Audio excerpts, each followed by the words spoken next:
So দেখ ভাই, আমি যদি তোদেরকে বলি একটা মেয়ের সম্মান বেশি নাকি মার খাওয়াটা বেশি, তো অবভিয়াসলি তোরা বলবি ভাই একটা মেয়ের সম্মান বেশি। সো দেখ, আমাদের কাজটাই এই মেয়েদেরকে সম্মান করা। সো দেখ, আজকে আমি সকালবেলা জিমে গেছিলাম, আমার সাথে একটা ঘটনা ঘটে, সেটাই আমি আজকে তোদের বলবো। তোরা আমাকে কমেন্টে বলবি আমি কাজটা ঠিক করেছি না ভুল করেছি।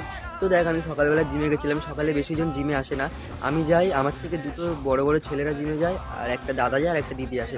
তো যখন ওরা আসে, মানে দুটো আমার থেকে বড় ছেলেরা যখন আসে, তারা ভাই গান চালাচ্ছিল, তাতেও আমার কোনো যায় আসে না। কিন্তু ভাই যখন দিদিটা আসে না জিমের মধ্যে, তখন ভাই ওরা উল্টোপাল্টা গান চালাতে শুরু করে, মানে ভোজপুরিতে উল্টোপাল্টা লাইনে গান চালায়। আমি তো দেখে বলি ভাই এই গানগুলো চালাস না, কারণ এই গানগুলো ভালো না, একটা মেয়ে রয়েছে, মেয়েটাকে সম্মান দে। তখন আমাকে বলছে যে তোকে মেরে সেটে দেবো, আমি গান চালিয়েছি দিয়ালের সাথে, মারবো তোকে, এরকম আমাকে হুমকি দিতে শুরু করে। তখন ভাই দিদিটা এসে আমার পাশে দাঁড়ায়, দিদিটা বলে যে সব জায়গায় সব গান চালাতে নেই, মানুষকে একটু সম্মান দেওয়া শেখ।